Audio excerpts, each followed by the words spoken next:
2025 BC ni National Handicraft Week no kitingi Tripura hapangni Handloom Handicraft Day Sericulture tang bedek ni shak thalmong bai Agartala Urban Hut Purba sawa 8 December ni simi 14 December jara hati barsani bagai handicraft exhibition chengere jakha exhibition chengsawi rekha hastri montri Tinku Roite montri Bikas Deporma borokno karibo pandawo narwai ingi manjakha salthang Tripura hangkor পরিষদনি আচুকফাং বিশ্বজিৎ শিলতে এএমসিনি deputy mayor Monika Das দত্তন খবই কবিনি আদংর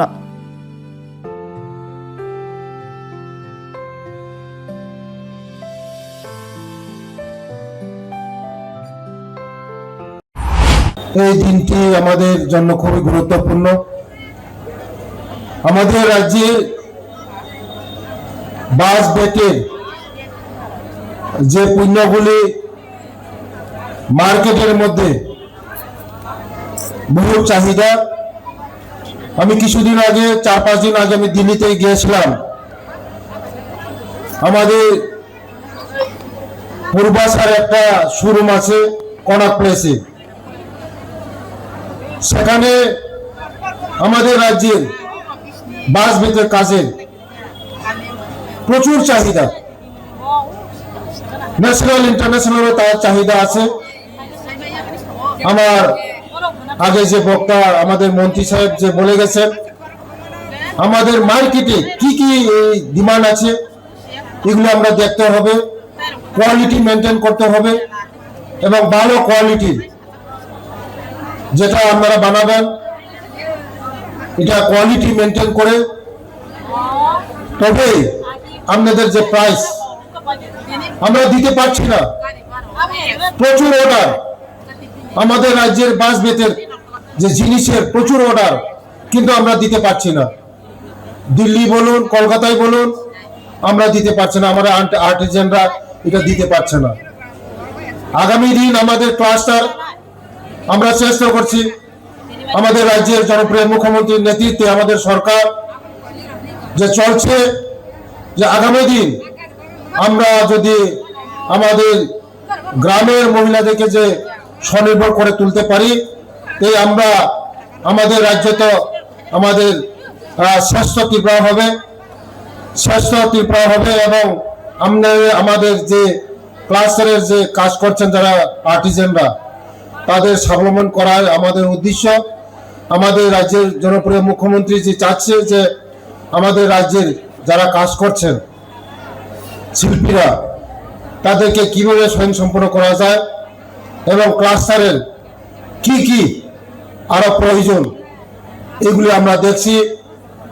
আগামী দিন আমরা এই যে পূর্বাশা যে যেখানে মেলা হচ্ছে, আমরা চিন্তাধারা করছি দিল্লির মতন, দিল্লি হাট যেমন আছে, আমাদের এই আগরতলার যে পূর্বাশা এইটাকেও আমরা ত্রিপুরা হাট করা যায় কিনা। সবসময় আমার আর্টিজান যারা বাস বেটে যারা কাজ করছেন, আপনারা বাজার জাত করতে পারবেন, এখানে বিক্রি করতে পারবেন, এটা আমরা চিন্তাধারা করছি আমার ডাইরেক্টর সাহেবের সঙ্গে। আগামী দিন আমাদের যারা আর্টিজানরা আছে, আমাদের আর্টিজানের অনেক চাহিদা আছে, আমরা জানি। আগামী দিন আমরা পূরণ করব আমাদের আর্টিজানের যে দাবিগুলি, আমরা দেখব। আগামী দিন আমাদের আর্টিজানের যে পণ্যগুলি আরো বাইরের রাজ্যের মধ্যে নিয়ে যেতে কিভাবে পারা যায় এটা আমরা দেখছি। আগামী দিন আমাদের এই ত্রিপুরাকে এগিয়ে নেওয়ার জন্য আপনারা সবাই সহযোগিতা করুন। এই কথা বলে আমার কথা এখানেই শেষ করলাম। সবাইকে নমস্কার, ধন্যবাদ। এখানে বক্তা মনিকা দাস বলেছেন, তিনি ডেপুটি মেয়র বলেছেন যে এসএসজি গ্রুপগুলো কতটুকু গুরুত্বপূর্ণ। আপনাদের যারা সেরিকালচার বা আপনাদের যারা আর্টিজানরা আপনাদের ক্লাস্টার রয়েছে, এছাড়াও আমাদের রাজ্যে 50,000-এর বেশি গ্রুপ রয়েছে। এই সরকার এতটুকু মেয়েদের প্রতি, মায়েদের প্রতি এত বেশি করে চান যে তারা আত্মনির্ভর হোক। মহিলারা যদি আত্মনির্ভর হয়, মহিলারা যদি তাদের নিজের পায়ে দাঁড়াতে পারে, তাহলেই আমরা বিকশিত ভারতের যে কল্পনা, বিকশিত ভারতের যে স্বপ্ন, সেটা পূর্ণ হবে আমরা মনে করি। আমি শুধু আপনাদেরকে একটা ডাটা দিতে চাই, আপনারা অনুভব করতে পারবেন যে এই সরকার মহিলাদের জন্য কি করছে। 2018-19 সালে আমাদের সরকার 27 কোটি টাকা দিয়েছে মহিলাদেরকে এই এসএসজি গ্রুপগুলোকে স্ট্রেংথেন করার জন্য। 2019-20 সালে 81 কোটি টাকা দিয়েছে, 2020-21 108 কোটি টাকা দিয়েছে, 2022-23 213 কোটি টাকা দিয়েছে, 2023-24 335 কোটি টাকা দিয়েছে, 2024-25 430 কোটি টাকা। অর্থাৎ প্রায় আমরা যদি দেখি 2018 থেকে 2025 সাল প্রায় 1400 কোটি টাকা শুধু মহিলাদেরকে স্ট্যান্ড করার জন্য দেওয়া হয়েছে, মহিলারা যেন তার নিজের পায়ে দাঁড়াতে পারে, তারা যেটা তৈরি করছে সেটাকে যেন বাজারজাত করতে পারে। আপনারা আপনাদের যারা ছেলেমেয়েরা আছে, যারা নতুন আর্টিজান ইয়াং যারা কাজ করতে এসে, তাদেরকে স্কিল ট্রেনিং, তাদেরকে নতুনত্ব ট্রেনিং দেবেন, তাহলেই দেখবেন আমরা কিছু করতে পারবো। মহিলাদের জন্য বিশেষ করে এই সরকার, কেন্দ্র সরকার এবং রাজ্য সরকার এত সদর্থক ভূমিকা নিয়েছে, আপনারা শুনলে খুশি হবেন। কয়েকদিন আগে আপনারা শুনেছেন নতুন শ্রমকোড এসছে, সেই নতুন শ্রমকোডও নারীদেরকে মানে এত স্বাধীনতা দিয়েছে। একটা সময় যেমন আমরা পুরুষরা যে কাজটা করতাম, ধরুন আমরা যারা ছোট ছোট এমএসএমই চালাই, মাইক্রো স্মল ইন্ডাস্ট্রিজ চালাই, সেখানে কি হয়, পুরুষদেরকে যে যত মজুরি দেওয়া হয় মহিলাদেরকে কম মজুরি দেওয়া হয়। সেই ক্ষেত্রে নতুন যে অ্যাক্ট এসে সেখানে বলা হয়েছে একজন পুরুষ লোক যত মজুরি পাবে একজন মহিলা তত মজুরি পাবে, অর্থাৎ সমকাজে সমবেতন হবে। তো সেখানেও সেটা একটা আমাদেরকে মহিলাদেরকে অধিকার দেওয়া হয়েছে।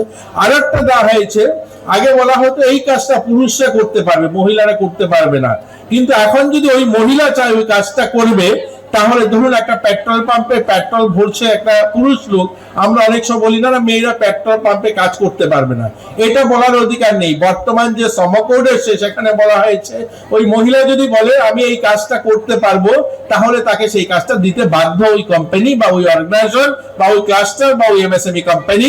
অর্থাৎ তাকে একজন পুরুষ লোক যা যা কাম করবে এই পৃথিবীতে, অর্থাৎ আমার ভারতবর্ষে প্রত্যেকটা নারীও সম কাজ করতে পারবে, এটা বর্তমান সরকার করেছে। এবং মহিলাদের ক্ষেত্রে 26 সপ্তাহ তাদেরকে সবেতন ছুটি দিতে হবে তাদের যখন প্রেগন্যান্সির সময় আসবে তখন, এবং তাদেরকে প্রত্যেক বছর 3,500 টাকা তাদেরকে দিতে হবে স্বাস্থ্য পরীক্ষা। তো এই ধরনের অসংখ্য, আমি যেহেতু কম সময়ের মধ্যে আলোচনা রাখছি তাই বিস্তারিত আলোচনা করব না। অর্থাৎ একটা মূল কথা হলো মহিলারা যেন সমান অধিকার পায়, মহিলারা যেন আত্মনির্ভর হতে পারে, মহিলারা যেন নিজের পায়ে দাঁড়াতে পারে, এই ভাবনা নিয়ে সরকার এগোচ্ছে। কারণ সরকারের প্রথম প্রায়োরিটি হচ্ছে যুব এবং মহিলা এবং কৃষক, তারাই যদি আত্মনির্ভর হতে পারে তাহলেই আমরা ভারতকে বিকশিত ভারত দেখতে পাবো। এর জন্য মহিলারা আত্মনির্ভর হন। আর আপনারা যারা বিভিন্ন এই ক্রাফটের কাজ করেন, যারা হ্যান্ডলুমের কাজ করেন, আপনাদের কাছে অনুরোধ থাকবে আপনারা ডিজাইন, কোয়ালিটি আর প্রাইস এগুলোকে যদি মাথায় রেখে কাজ করতে পারেন তাহলে দেখবেন বাজারজাত করতে কোনো অসুবিধা হবে না। আমাদের ভারতের বিশাল বড় বাজার এবং বহির্দেশেও আমাদের জিনিসের চাহিদা রয়েছে, শুধুমাত্র প্রাইসটাকে দেখতে হবে, কোয়ালিটিটাকে দেখতে হবে এবং প্যাকেজিংটাকেও দেখতে হবে। আপনারা নিশ্চয়ই করবেন এগুলো। আর এই সপ্তাহ যেহেতু আমাদের এই হ্যান্ডিক্রাফট এবং আমাদের হ্যান্ডলুম উইক চলছে, এই সপ্তাহে এখানে মেলা থাকবে, এই মেলাতে আপনারা আসবেন এবং নতুন যারা আর্টিজান নতুন কিছু নেবেন, নতুন স্বপ্ন নিয়ে এগোবেন, এই প্রত্যাশা নিয়েই আমি আমার আলোচনা শেষ করলাম। নমস্কার। Bureau report, খোমপুই।